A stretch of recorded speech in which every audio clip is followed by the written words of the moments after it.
Então,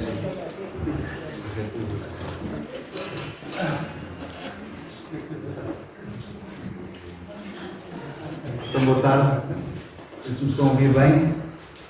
Sim. Sua Alteza Real, Sr. Dom Duarte Bragança, Excelência Reverendíssima Cónigo João Seabra, que hoje nos honra aqui com a sua presença, Reverendíssimo Monsenhor Duarte Cunha, prior desta casa, Deus, estamos muito bem acompanhados hoje, tenho que dizer. Estimados coautores da obra que hoje aqui apresentamos, distintos oradores, doutores Nuno Pombo e Pedro Mexia, caros associados da Real Associação de Lisboa, minhas senhoras e meus senhores.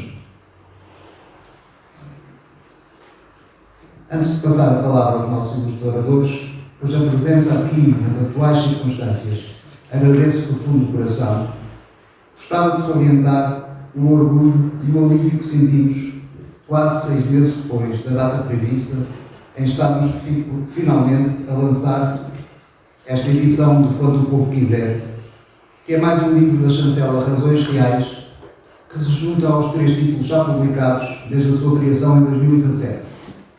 São eles Porque Sou Monárquico, do arquiteto Gonçalo Ribeiro Teles, Réquiem por El Rei e pelo Príncipe Real do Padre Gonçalo Couto Carreiro de Almada, e A Liberdade Portuguesa, de Henrique Barril Reis.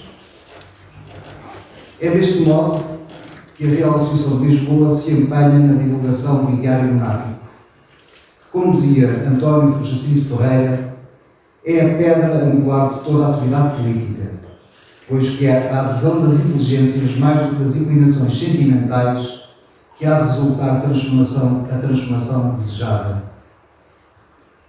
Sobre a antologia, cuja apresentação nos traz aqui hoje, num esforço da Real Associação de Lisboa reassumir as atividades com a normalidade possível no contexto desta fatídica pandemia, já nos bastava o sacrifício que exige a República. Sobre o livro, dizia eu, queria realçar 2 notas principais. A primeira é sobre a diversidade de ideias e sensibilidades que este livro reúne, com um conjunto alargado de tão diferentes autores, reflexo da maior virtude da instituição que nós monárquicos queremos a todo custo preservar, a Casa Real Portuguesa, como instituição genuinamente imparcial e agregadora, valores que por este dia, infelizmente, estão desacreditados. A segunda nota é a homenagem que neste livro fazemos ao já citado António Jacinto Ferreira, 1905-1995, fundador e diretor do semanário O Debate, que foi, em tempos da República, o maior jornal monárquico alguma vez existente em Portugal. Um tributo que serve também de alerta para a urgência das novas gerações de monárquicos manter em vida a produção de doutrina e o esforço na difusão das suas ideias pelos destinos da nossa pátria. Este livro é também o reflexo da colaboração estreita entre a Real Associação de Lisboa e o editor Vasco Rosa, que está numa máscara, cujo profissionalismo e amizade faz questão de agradecer do fundo do coração. Uma associação feliz, que, por certo, dará novos frutos no futuro. Não vos querendo passar mais com preâmbulos provavelmente redundantes, passo desde já a palavra ao Nuno Pombo, meu antecessor na direção da Real Associação de Lisboa e bom amigo de longa data, subejamente conhecido por todos vós, cujo prefácio desta obra dignou escrever. Muito obrigado. Alteza Real, Sr. Dom Duarte, Excelência Reverendíssima, Cónigo João Seabra, meu querido Padre João, Reverendíssimo Monsenhor Dom Duarte Cunha, caros João Távora, caros coautores desta obra que aqui nos traz hoje. Enfim, coube-me a mim estar aqui a tomar a palavra hoje, talvez por ser mais da casa, porque seguramente outros autores de textos que estão contidos nesta antologia fariam uma melhor apresentação do que eu. Mas, como é evidente, foi com a compreensível satisfação que aceitei o convite para prefaciar o livro, que o Pedro Mexia nos irá falar já de seguida, mas também para aqui vos maçar um bocadinho, nesta ocasião, para mim, também muito especial. Especial porque me permite recordar momentos que me são gratos e partilhar convosco algumas memórias de militância. E este livro, que, como diz o João, é já o quarto das chancelas reais, e a Real Associação de Lisboa tem feito um esforço tremendo para divulgar o ideário monárquico, e chamo a vossa particular atenção para o livro, o último livro publicado A Liberdade Portuguesa, do Henrique Barrilar Ruas, que é a todos os títulos notável. E este que agora nos traz aqui, esta sala tão bem preenchida, evoca, em certa medida, os 10 anos do Correio Real. Eu sou sócio da Real Associação de Lisboa há mais de 20 anos e sempre lhe conheci um pouquinho. Ainda que modesto a princípio, e tudo que nasce grande, como se sabe, é monstruoso, era preparado com generosidade e dedicação e subjava boa vontade onde escasseavam os recursos. Mas o último lá ia saindo, com periodicidade prevista, aumentando em nós o espírito de pertença a uma causa que nos transcende e que víamos ficando cada vez mais forte. Coube-me mais tarde, bastante mais tarde, a tarefa de presidir a Real Associação de Lisboa e de continuar, portanto, a edição do nosso boletim. Agora com outro fogo, editorialmente mais ambicioso, graficamente muito mais apelativo. O trabalho de preparação de cada número era exigente e envolvia praticamente toda a direção, juntando-se também associados que colaboravam no que se mostrasse necessário. Era, e continua a ser, seguramente, um trabalho que consumia muito do nosso tempo e dos nossos sempre parcos meios. E confesso-vos que me fazia impressão que os associados da Real Associação de Lisboa pudessem ter um boletim, que é quase uma revista, que os sócios de outras reais nada semelhante tivessem.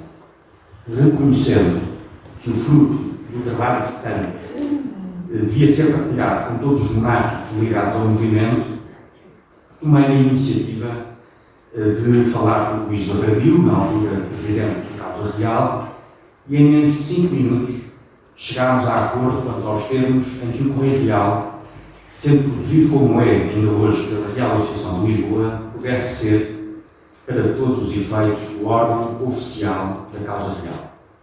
E desde então, o Correio Real assumiu a sua vocação de hoje. Ser o órgão de informação do movimento monárquico, dando conta das atividades que por todo o país se vão realizando, das estruturas do movimento, ser o veículo de transmissão de alguns dos mais marcantes momentos da agenda da família real, que não se cansa de representar Portugal e os portugueses aqui, bem perto de nós e do mundo inteiro, e ainda o de ser uma ferramenta de doutrinação política. Não sei bem quantos monárquicos há, mas intuo que não existam muitos republicanos. E entre os assumidamente monárquicos e os declaradamente republicanos, há todo um mar de gente que não faz ideia que possa haver uma alternativa ao sistema político que temos. E a culpa disto não é só dos outros. Há de quem procura desculpas, porque sempre as há de encontrar. A culpa é também nossa. É sobretudo nossa que nos deixamos encadear pelo que é urgente e tendemos a negligenciar o que é importante.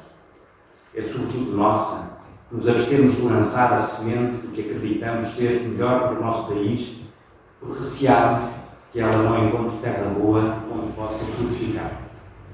A culpa é sobretudo nossa, que conhecemos de cor todos os argumentos dos nossos adversários, que nisso não são muito imaginativos, e não estamos prontos nem preparados para rebatê-los um por um.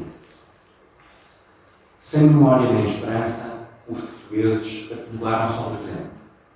Vivem o instante, ora dormitando embalados por promessas doces, ora espinoteando ao som de estéreis gritos de revolta. A verdade é que nos roubaram a dignidade e o horizonte, que esmaltam os grandes países. 5 em 5 anos lá temos de padecer o sofrimento de ouvir o coro polifónico de candidatos, ora histriónicos, ora enfim, mais cândidos, mas um coro que canta sempre desafinado o país que devíamos ser, enquanto o outro coro, que com ele faz parelha, este de carpideiras, chora o país que somos. Será assim agora, daqui até às eleições presidenciais, e daqui a 5 anos, sem hipótese de erro, lá virão os mesmos lamentos e as mesmas promessas de redenção coletiva. E assim estamos, sem memória nem esperança, em tempos de pandemia.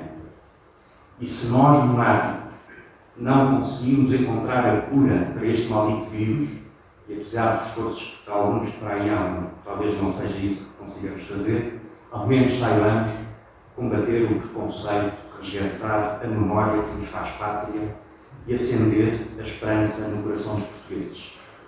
Talvez por esse esforço, este livro, com o contributo de todos quantos nele participaram, que é uma analogia tão simbólica, com um título também tão significativo, quando o povo quiser, talvez este esforço, o livro, possa contribuir para realizar. Muito obrigado.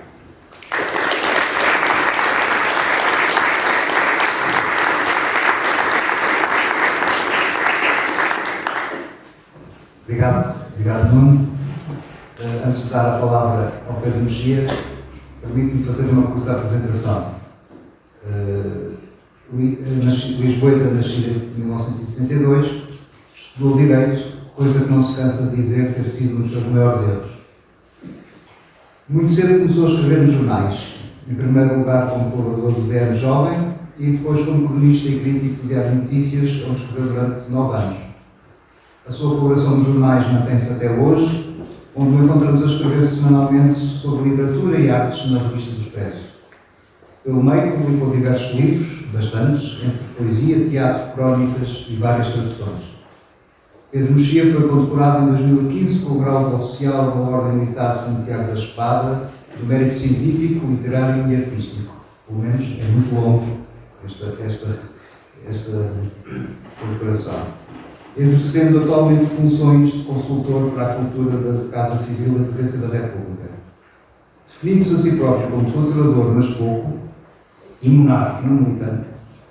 Há já alguns anos que nos entra pela casa e pelo carro adentro, através do popular programa de comentários político Governo Sombra, transmitido na SIC e na TSF. Obrigado, Pedro, por dar a cara connosco de hoje. É a tua palavra.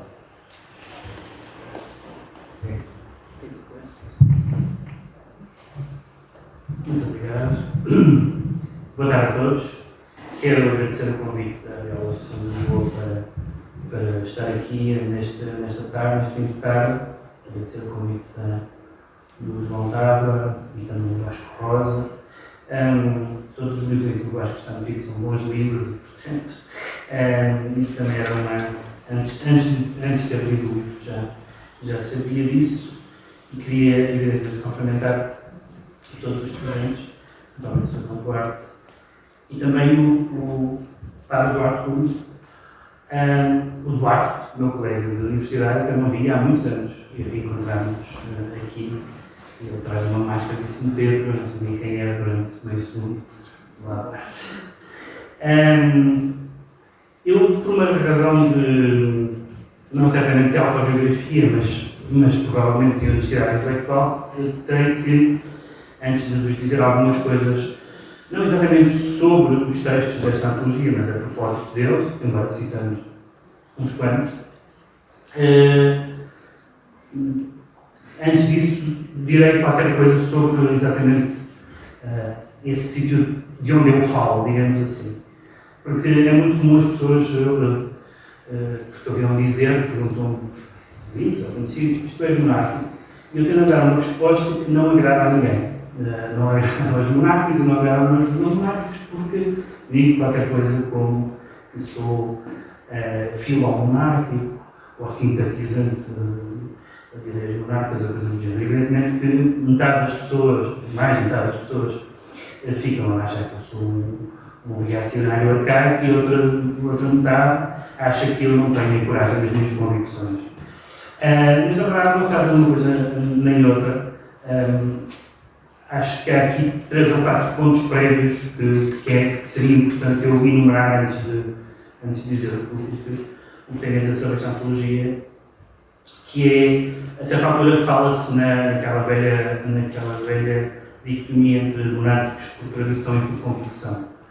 E eu, certamente, antes de qualquer convicção desta outra natureza, nesse sentido, seria certamente monárquico por tradição familiar, certamente por tradição familiar, particularmente na família materna, sempre, nomeadamente, além de saber que eram essas convicções, sempre vi, em alguns momentos li livros sobre a monarquia, livros de autores monárquicos, e portanto era uma realidade que me era presente, que me era familiar em todos os sentidos.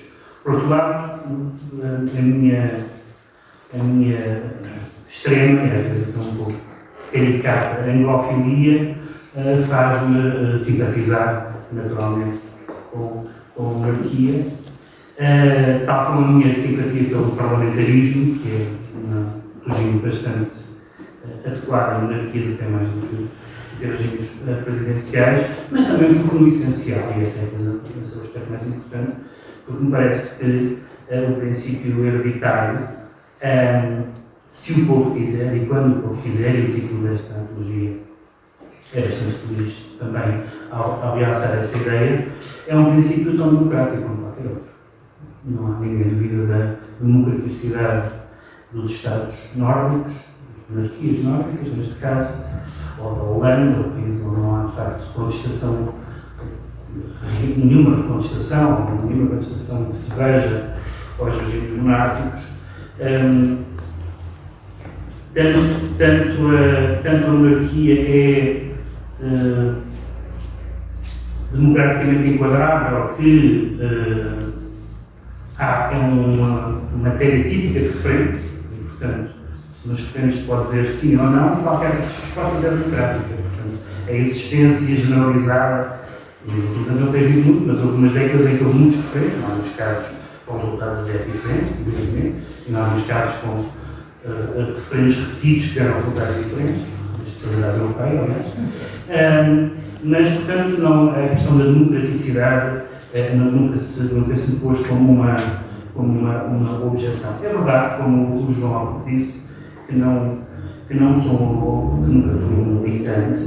Eu nunca fui um militante de nada e devo dizer, nunca votei nas presidenciais.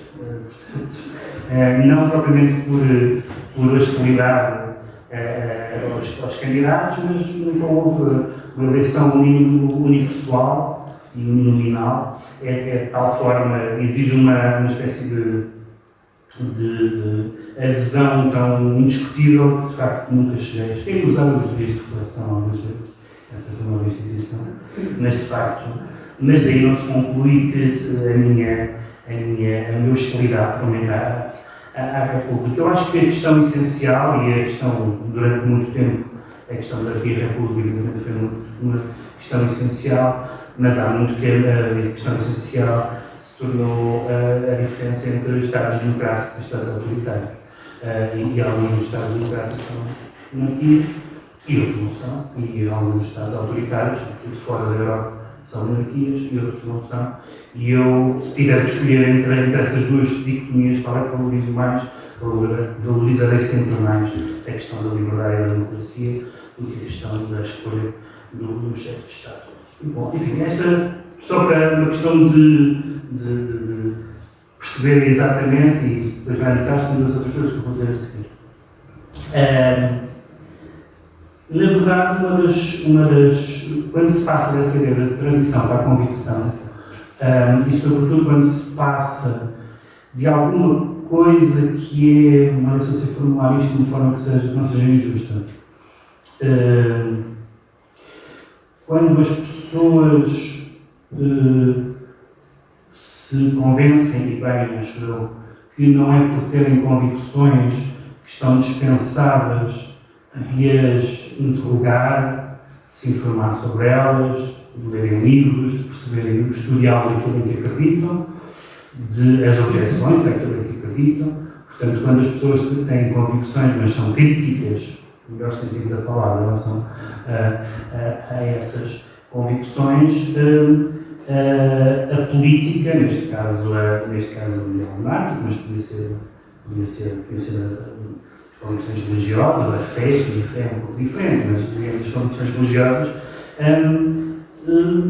estão há sempre uma luta, há sempre uma dialética com as coisas que nos rodeiam, com aquilo que vamos ler. E eu fui tendo essa passagem do que era tradição e do que era convicção. No meu caso, não foi particularmente feliz, por uma razão, e há muitos textos que falam disso, há muitos textos mais interessantes nesta antologia que falam disso, que é pelo facto de nós termos tido um século, já mais um século, em que vivemos em regime republicano, a tradição intelectual provavelmente mais interessante e certamente a tradição intelectual monárquica mais veemente foi o integralismo lusitano. Isso parece-me bastante claro. E ao mesmo tempo parece bastante claro que eu não tenho condições intelectuais para vir ao ideário do integralismo lusitano, sobretudo das suas tangentes brasileiras de Morgado, que as aliás refutariam, mas há muitos textos neste livro que falam sobre isso. Nesta antologia não só há um historial dos movimentos monárquicos, sobretudo em República, como há um historial muito interessante a vários níveis, ao nível histórico, ao nível da história das ideias, ao nível do jornalismo, das tensões dentro do movimento monárquico, começando, aliás, por aquilo que eu acho admirável, mas outras pessoas não acharam na altura e outras não acharam até a posteriori, da posição, digamos, institucional, não golpista de Dom Manuel II, por oposição a outras vertentes bastante mais reativas, as vertentes mais reativas dentro do movimento monárquico, as próprias, e há vários textos na antologia que falam muito bem disso, e eu lembro-me disso desde pequenino, de ouvir monárquicos que tinham tudo para ser simpatizantes do Estado Novo e não eram, eu não percebia bem porquê, e só depois é que percebi, e neste livro fala-se bastante bem daquele um dos muitos jogos florentinos da alta política, ou eles não tão alta quanto isso, como o Estado Novo e como Salazar em particular, manobrou bem,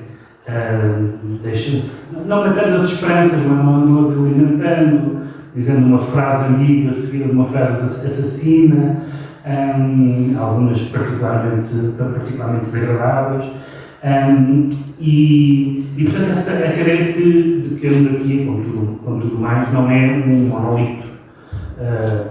As questões, as velhas querelas que vêm desde o tempo da Guerra Civil, como é evidente, as discussões dinásticas, a posição em relação ao Estado Novo, num primeiro momento, e depois num segundo momento, e depois num terceiro momento, que é a Guerra da África, enfim, e as várias maneiras como essas tendências se foram relacionando, às vezes de forma mais hostil, outras vezes de forma mais conciliatória.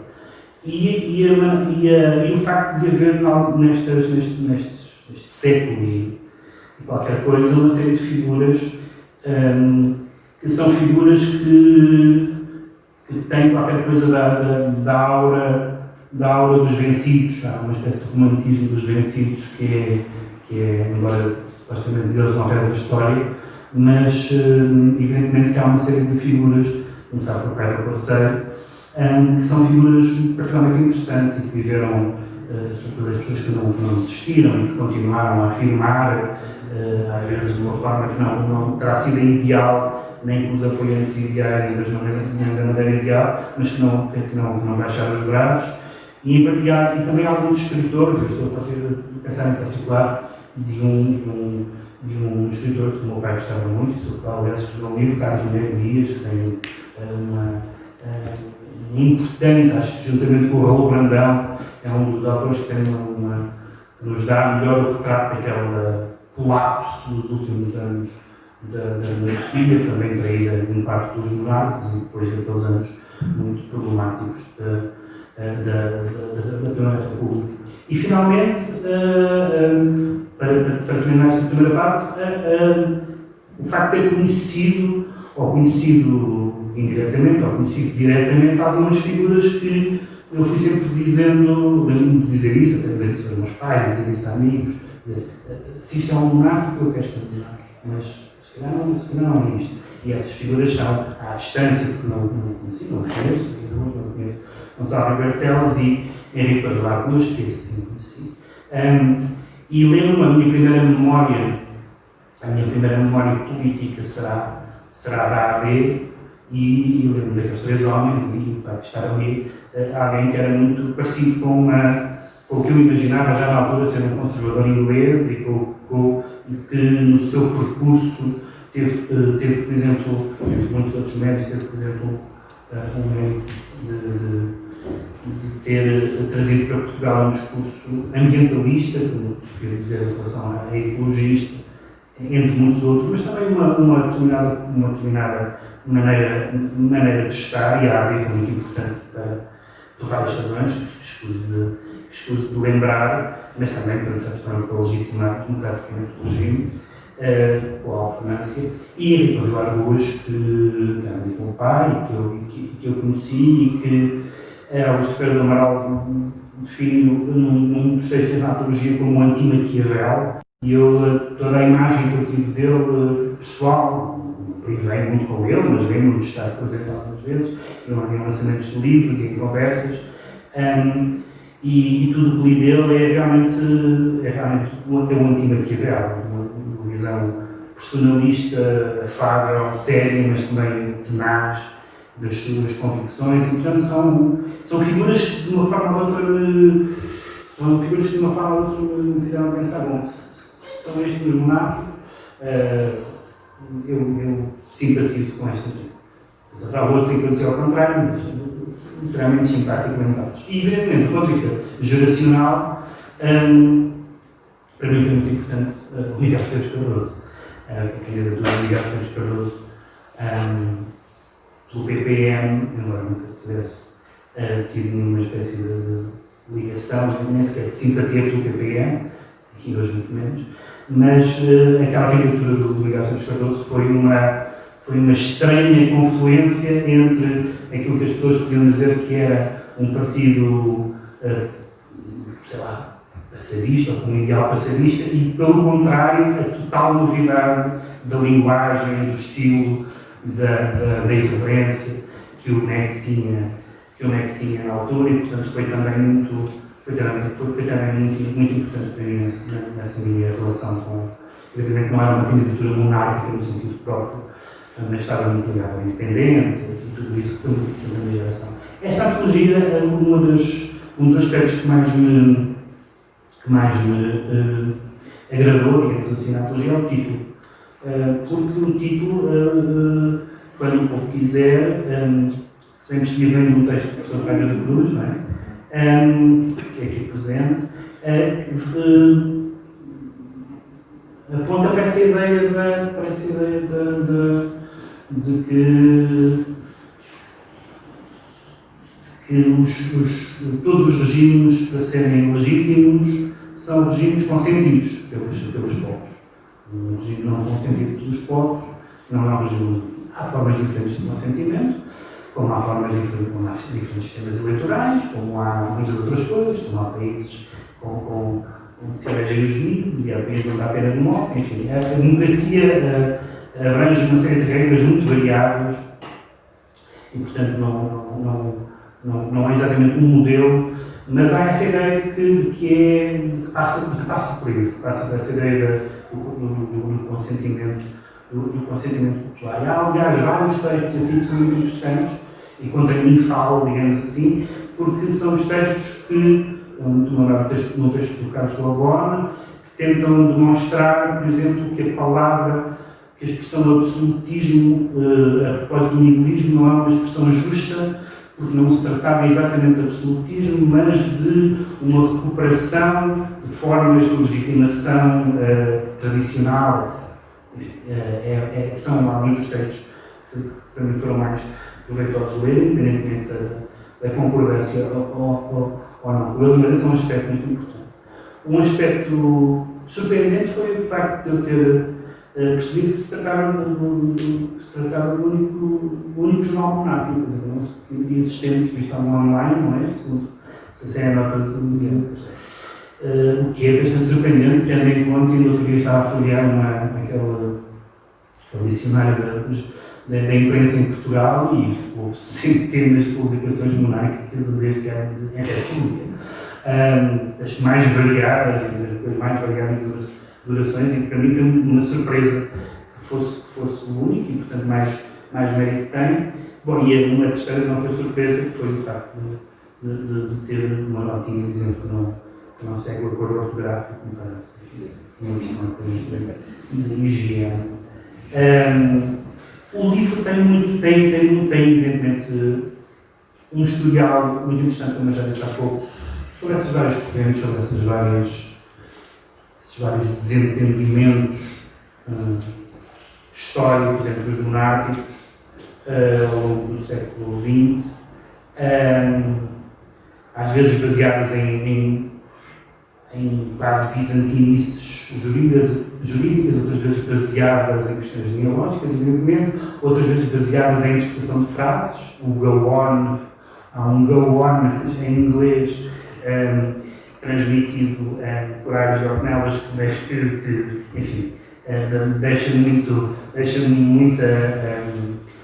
espaço a discutir o que era aquele go on que o governo supostamente daria. Mas, evidentemente, é muito interessante também perceber essa diversidade e esses avanços e recuos, como os monárquicos, em alguns momentos, sobretudo quando há uma esperança de que numa mudança do regime, não do regime que existia, mas da chefia do Estado a seguir à guerra, depois isso é frustrado, como há avanço e recuo, e no caso quando começa a guerra, evidentemente há uma espécie de união nacional, passa a redundância, mas depois já há nas listas da oposição monárquica, e tudo isso é muito interessante. Algumas coisas eu conhecia, outras não conhecia, e elas não são todas coincidentes. As pessoas, de certa forma, espelham, eu acho que isso é uma das coisas que eu mais gostei no livro, espelham as próprias linhas de fratura, que não têm de ser fratura, é de discordância, ao longo do século XX, e algumas com manifestação ainda atual. Um dos aspectos interessantes também do livro é a quantidade de livros que são citados. Dessa ideia de haver uma espécie de biblioteca monárquica. Alguns livros eu conhecia, havia uma coleção que eu sempre vi lá em casa dos meus avós, dos meus pais, que é esta coleção, daqui a bocadinho vou ver uma passagem desta coleção, escrevida de 71, desta coleção da Biblioteca de Pensamento Político, mas enfim, mas há evidentemente muitas outras, e portanto essa ideia de que há uma tradição intelectual, que essa tradição intelectual, mesmo estando num certo sentido underground, passa a expressão, não deixou de existir por causa disso, e há pessoas juristas, historiadores, filósofos, que se interessaram por ela e que a mantêm viva. E depois há um aspecto muito curioso, que é uma série de artigos, especialmente mais curtos, que em alguns casos achei divertida a abordagem, porque são artigos que, sabem aquela coisa que se faz no Google, que é ter um alerta quando aparece uma palavra que nos interessa. E há aqui alguns artigos que parece que têm a palavra rei como alerta do Google, porque há sobre o discurso do rei, o regresso do rei, do Senhor dos Anéis, a série The Crown, e portanto há uma espécie, mas isso pode parecer à primeira vista uma coisa apenas patusca, é uma espécie de alerta à palavra rei, então as pessoas vão ver o que é aquilo, mas isso, e no caso da Crown é muito explícito, joga não só com uma espécie de estranha disseminação de uma cultura que às vezes é apenas nostálgica e que nem sequer é monárquica no sentido próprio. Por exemplo, as séries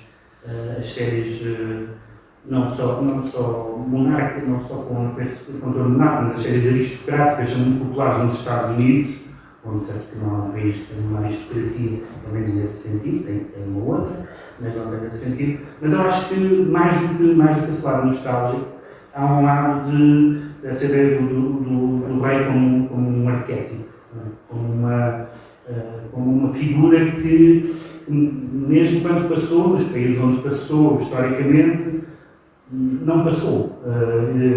E há uma interessantíssima, não sei se planeada ou não, frase do presidente Macron, que disse que os franceses nunca tinham feito do rei. Como presidente da República Francesa em funções, foi uma frase que eu gostava de saber porque é que ela disse. Não sei exatamente o que é que ela disse, mas acho que não é falso. Não sei França, não sei o suficiente sobre França, mas é qualquer coisa dessa ideia aliás, como se foi vendo na República Portuguesa, desde o presidente rei até sermos um presidente monárquico, não é? Portanto, que é eficaz. Até ao Dr. Mário Soares, onde essa questão de base monárquica vinha muito à baila, e como compreenderão, não avançarei mais na listagem dos Presidentes da República, mas essa é uma certa ideia que cá está, aparece aqui muito nestes textos, particularmente sobre o miguelismo, que era o miguelismo do tempo de Dom Miguel, que era o que foi ficando ao longo do século XX, dessa ideia messiânica, dessa ideia sebástica, que é um aspecto muito interessante, que há alguns aspectos mais densos no livro são sobre isso, e é muito curioso. Mais duas notas antes de terminar, três notas antes de terminar. Uma é que se há esta frase muito feliz do quando o povo quiser, e quando o povo quiser que seja, quando o povo quiser, como é que não seja nem telégrafo, como foi da outra vez, nem depois de um homicídio, como também foi da outra vez, portanto, como é que seja de uma outra forma. Há, suponho que no texto do Sr. Braga depois há essa referência, e acho que num outro texto também, uma questão bastante estranha, que é a questão do limite material de revisão da Constituição, em que a forma republicana de governo está intocável, como se a forma republicana de governo fosse, no fundo, na verdade, o que aquele artigo faz é identificar a democracia e a república, o que faz muito pouco sentido, quer do ponto de vista histórico português, quer do ponto de vista europeu. E, portanto, há uma série de questões que não é possível eliminar esse artigo que muda nada, mas se calhar eram aqueles artigos, infelizmente, por mais de ser o único, que quando se lê parece que se percebe exatamente. É esse sim um artigo arcaico que aparece na Constituição. Os dois aspectos finais têm a ver com o primeiro com a história. Na verdade, para mim, a principal força da ideia monárquica tem a ver com a ideia da história, que é um bocadinho evidente, esta frase em si não tem nada especial, mas só tem algum interesse particular porque nós vivemos, neste momento, num período em uma relação completamente doentia ou até patológica com a história. É que, basicamente, nós acusamos as pessoas do passado de não se portarem da mesma forma que nós. Portanto, a história com maiúscula é uma história com minúscula de pessoas que se portaram de formas esquisitas e que nós não aprovamos. E essa é uma visão da história completamente doentia. É mais ou menos como não aprovar que o língua fala língua, não é? É a língua dele. E, portanto, as pessoas no passado portavam-se como as pessoas no passado se portaram, e algumas, começado pelo Padre António Vieira, se tinham algum mérito era estarem à frente do seu tempo, e foi escolhido por particular obtusidade do Padre António Vieira como símbolo do nosso passado. Enfim, o nosso passado nos temos que envergonhar. O passado, evidentemente, e a história, nós não nos relacionamos com ela no benefício de inventário. Quer dizer, o que aconteceu. Há evidentemente páginas da nossa história de que nós nos podemos orgulhar ou envergonhar, como na história da nossa família, ou como na nossa história pessoal. Não faz nenhuma diferença. E o facto da monarquia por essa ideia de continuidade é uma das. Porque, vamos lá ver, trata-se de. O ideal monárquico faz no sentido, passa a redundância, nos países que são monárquicos. Isto é, nos países que têm uma história, uma tradição em que a história do país, a fundação do país, em alguns casos, as suas vicissitudes maiores estão ligadas àquele regime. E, portanto, essa ideia de recuperação da história também me parece, particularmente no momento em que vivemos, um aspecto muito. Tanto mais que se dá o caso, e há um amigo meu, quando fez uma entrevista de emprego, há uma razão por terem feito esta pergunta, mas não é o caso, mas a pessoa que fez a entrevista perguntou-lhe se ele era de esquerda ou de direita, e ele disse que era, quando estava com pessoas de esquerda era de direita, quando estava com pessoas de direita era de esquerda, e a pessoa perguntou-lhe quando está sozinho. É que me parece uma boa pergunta para se fazer. E isto veio a propósito de que em Portugal, e isso tem a ver com os monarcos republicanos, que há muitos ou que há poucos, a causa republicana seria mais bem servida se não houvesse com um barrete frígio sempre. Ou seja, a ideia de que o modelo da República é a Primeira República deixará pessoas que não são monárquicas militantes como eu muito de pé atrás. A Primeira República, em muitos aspectos, está muito longe de ser um modelo, principalmente de democracia, também é evidente, e um modelo em geral para a nossa história. Portanto, o facto é que as pessoas que eu conheço que se definem essencialmente como monárquicos são costistas, no sentido antigo do termo. E, portanto, isso também é uma. O João Vaca, a certa altura, aqui no texto, fala da República, de uma senhora de mau porte e pouca roupa, para usar aquela famosa representação, e de facto, pouca roupa não importa, mas o mau porte, de facto, da República, por mais que. E há um aspecto interessante que é, alguns textos falavam na maneira como se ensina a história, em algumas formas de falsificação ou propaganda da história, que também é muito interessante. E, portanto, a Primeira República não é exatamente um modelo de república que mesmo as pessoas que não são, que como eu não acham que a questão do regime é a questão fundamental dos dias de hoje, mas para nostalgia e meia. Portanto, se há pessoas que têm nostalgia da monarquia, outras pessoas têm nostalgia do regime que em muitos aspectos, com alguns aspectos positivos que também teve, mas em alguns aspectos, aliás, foi uma espécie de contramodelo para a própria República. Se é uma coisa que nós sabemos, é que a perseguição religiosa foi um contramodelo usar, em que o Dr. Mário Soares pensou explicitamente, há várias declarações sobre isso, de que não voltar a hostilizar a religião como se fez na Primeira República. Esse também é um aspecto muito interessante. O meu último ponto tem a ver com uma discussão que está no livro indiretamente, embora porque há um capítulo sobre outras monarquias, que é a ideia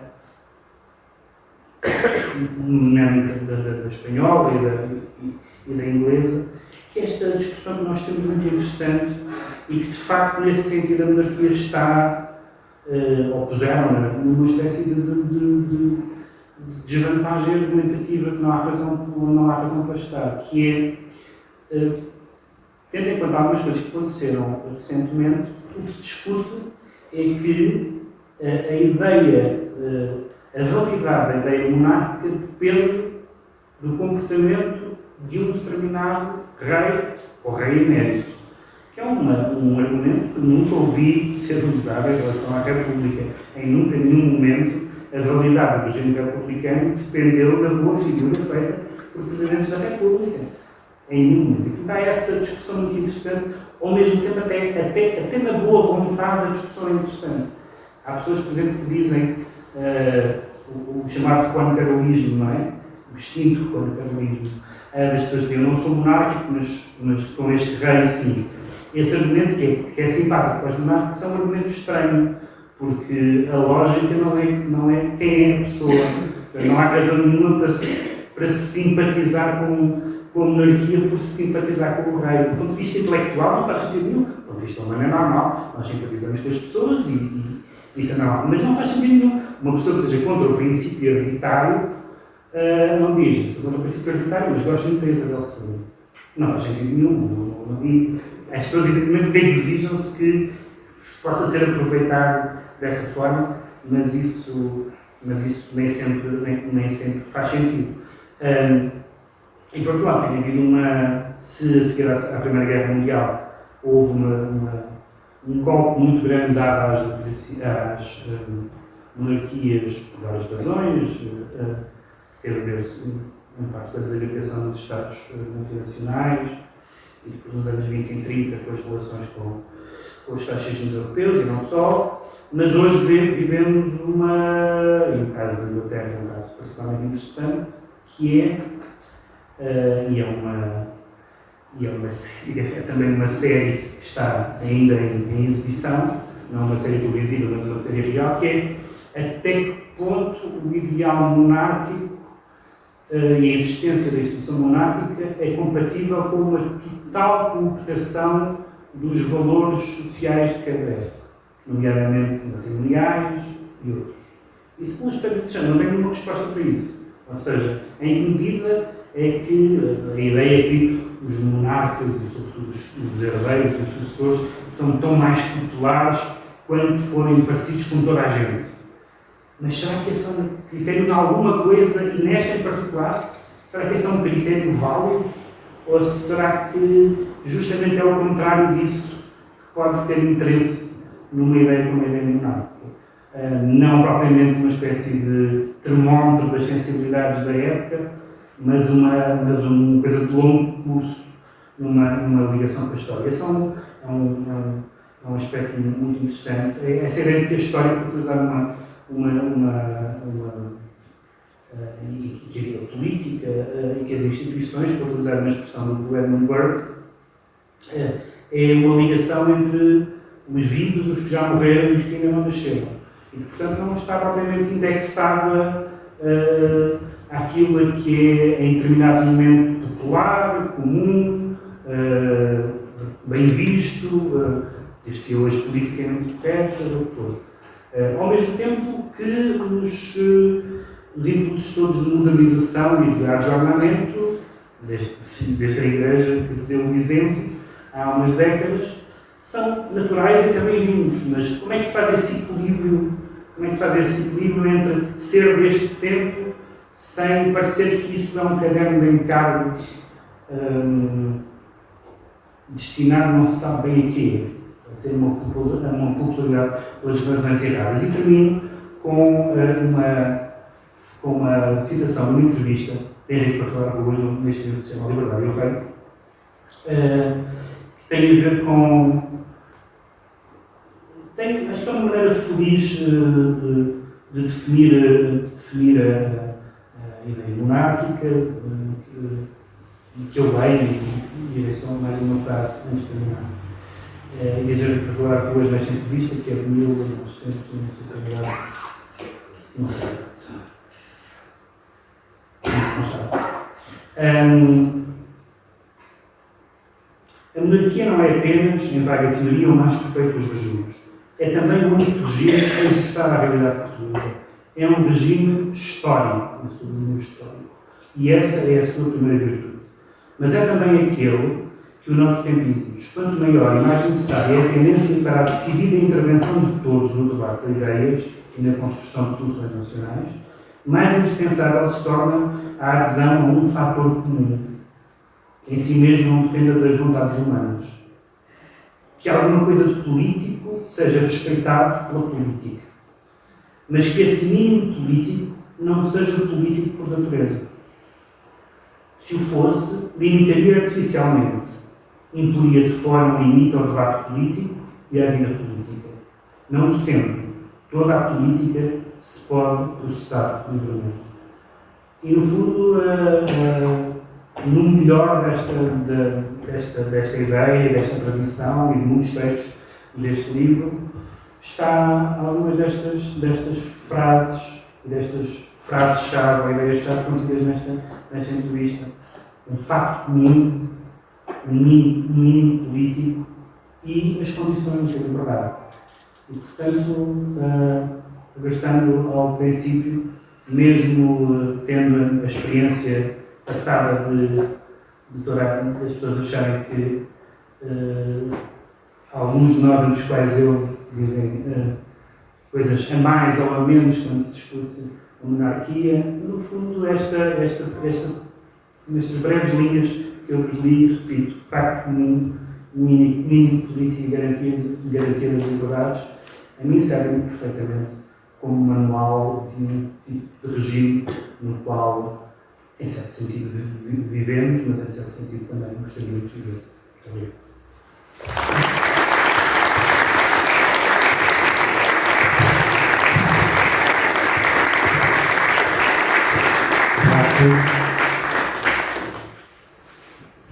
Antes de avançar para o fecho desta sessão, queria chamar aqui o Sr. João Duarte.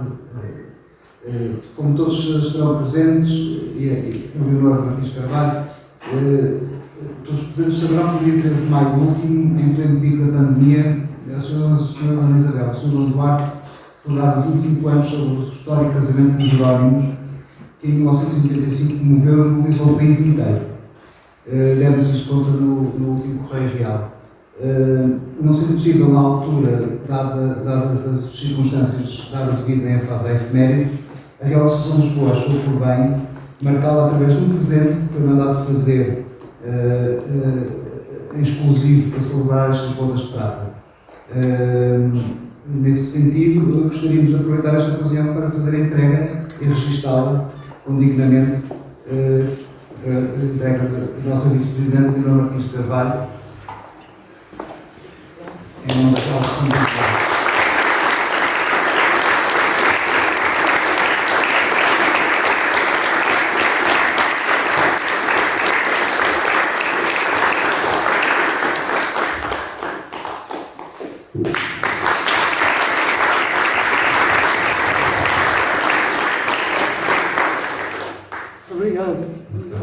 Obrigado, Sr. Duarte. Fazemos caminho também com estes pequenos símbolos. Antes de terminar, agora sim para terminar, queria deixar alguns agradecimentos especiais, desde logo à equipa da direção, que permitiu pôr de pé esta iniciativa, também à minha família, pelo precioso apoio, nomeadamente à minha mulher, Carlota, pelo compromisso depositado no complexo projeto de produção deste lenço das bodas de prata. Obrigado, Carlota.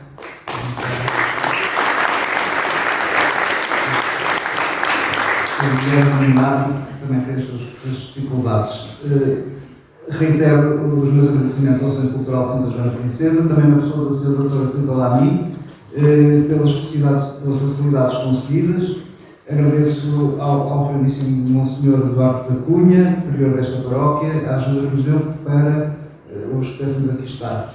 Por último, peço só mais uma coisa, que adquiram um livro, que o comprem, e mais do que um exemplar, se puderem, para os oferecer e distribuir, fazendo que a nossa causa chegue tão longe quanto possível aos vossos amigos e colegas. Para aqueles que não são nossos associados e que se queiram juntar a nós, temos aqui connosco ali na banca formulários de inscrição da Real Associação de Lisboa. Finalmente, informo que o livro está disponível também à venda online no site da Real Associação de Lisboa e à venda postal no que acresce valor de portos. Mais uma vez, muito obrigado, Pedro. Muito obrigado, Nuno. Obrigado a todos pela vossa presença. Mas eu queria...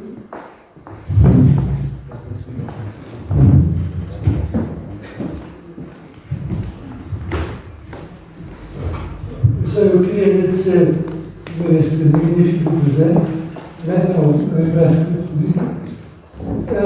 Isabel, infelizmente, não pôde vir, porque no último minuto foi preciso ir ajudar o pai, que não está bem de saúde e que precisou de um apoio, e, portanto, conseguiu vir.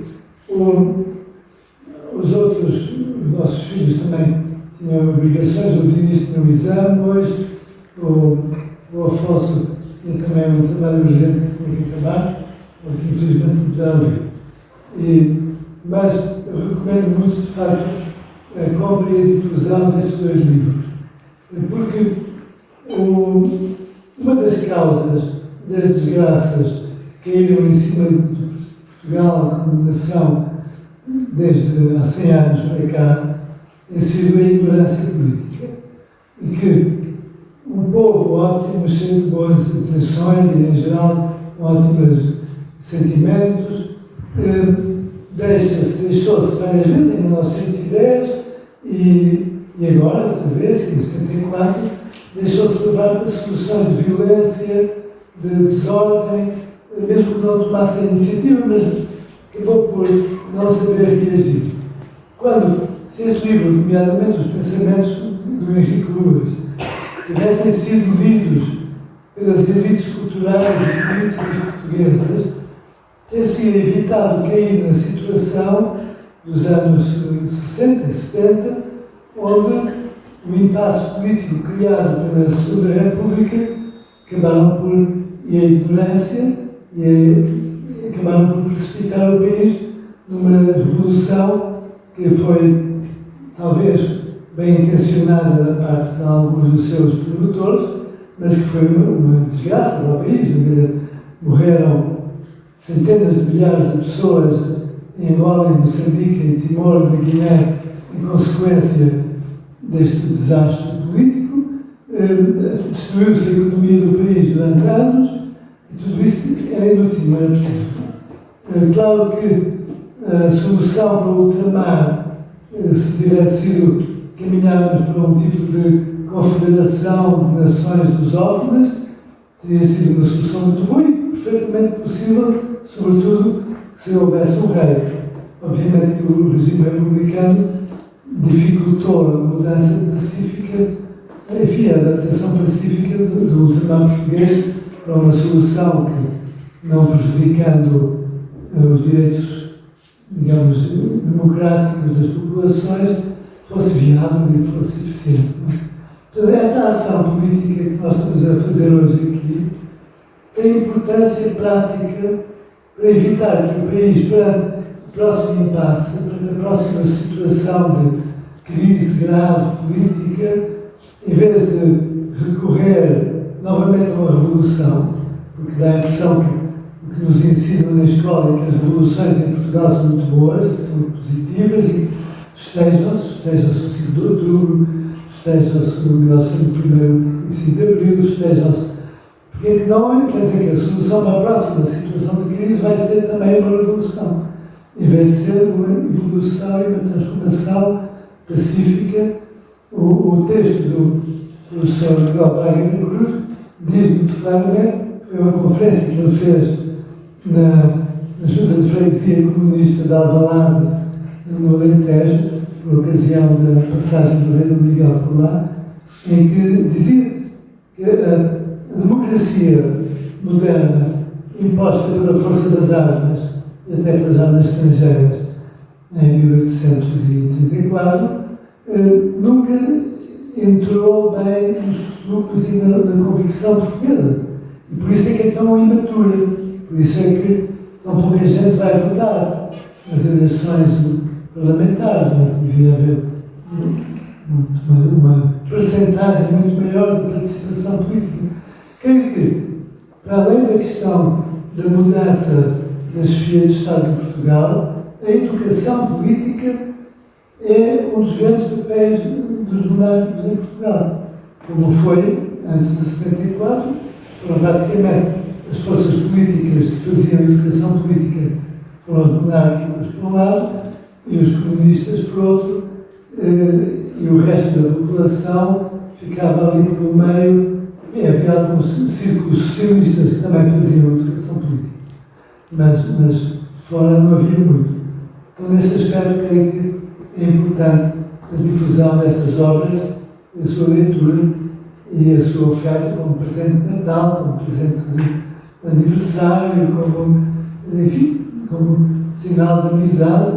Creio que mereceria ter 20, 30 edições do livro, como tem, por exemplo, o livro A Primeira Aldeia Global, é um livro de história de Portugal, já vai na 70ª edição, segundo eu verifiquei na livraria do Aeroporto de Lisboa, de modo que, de facto, um livro como este merece, de facto, ter múltiplas e múltiplas edições e ser bem divulgado.